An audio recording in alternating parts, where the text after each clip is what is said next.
This is Balitang Ilocos Online. Ibinida ng isang magsaka sa Ilocos Norte ang kanyang imbensyon na mobile sprinkler. Ito ngayon ang kanilang ginagamit para sa pagpapatubig at pagdidilig sa mga pananim. Mas magaan daw at mas madali daw ang kanilang pagtatrabaho gamit ang imbensyon na mobile sprinkler. Mas matipid daw ito at walang sasayang na tubig. Ayon kay Manong Rinaldo Uba mula sa bayan ng Pasukin, dati raw kumuha ng mechanical engineering sa college pero hindi natapos dahil sa kahirapan ng pamilya. Marunong naman daw sa mga makina ng sakyan kaya nagkaroon ng idea sa paggawa ng mobile sprinkler. Lahat daw ng mga ginamit dito ay pawang mga scrap materials. Nangalaki di ko ti mechanical engineer jak intuloy talaga narigat jak kaya ti mat na. So nga nagsipak ti automotive dan talaga nga ada ayat ko iti mechanics talaga sir. So iti agtalo na akon ada pa shop ko agkalin niya di kinamekaniko hon kan di panagtalong ko kasi ti agtalo niya tanagusar ti makinan dapat nga agtalong nga an na mabaling nga ima lang sir dapat agusar ka ti makinan kaya kung nakita ko naggasa din ta at the background ko ti agtalon at the background ko ti kinamekaniko agsabsabay din sir so nga isa ti gapo na nga idi kwan tilada nga mapambanunod ko sir makatulong. So nakalaban nag-J Foundation iti course mga mechanical engineer kaya dato'y automotive?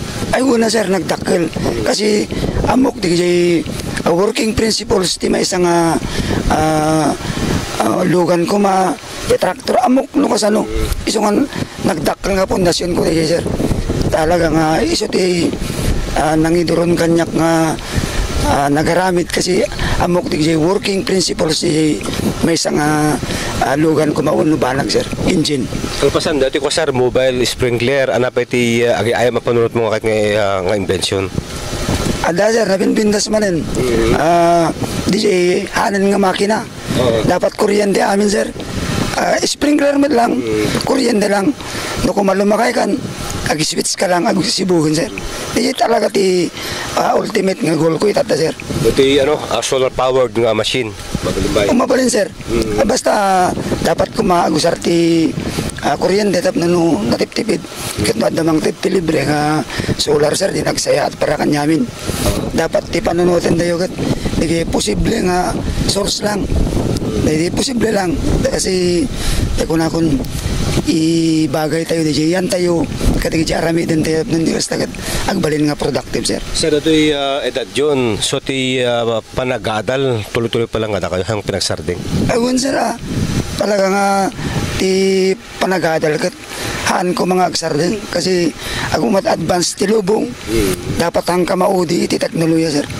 Ayan maka-coop up kalapta ka di agdamang kasasaan sir dapat.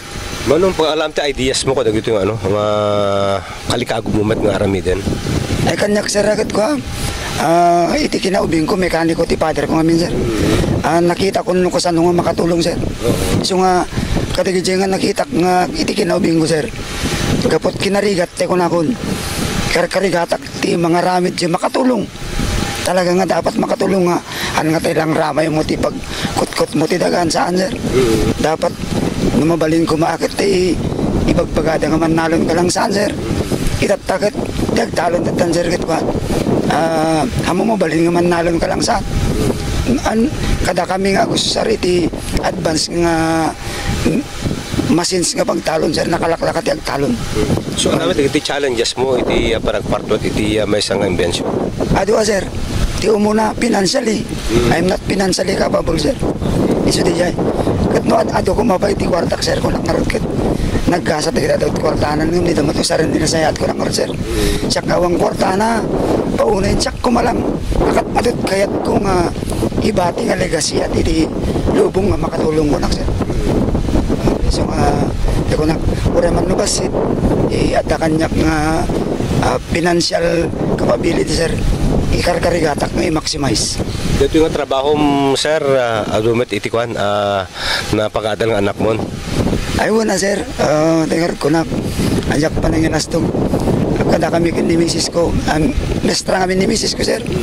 Kunak, no kaya kinamestra, nakal nga makatulong, ngamnuhan taag tunos, ore parmerak lang, awan narigat kunak, so nga naggasad kami sir, tanatan kami ti anak, nakaradwar naman sir.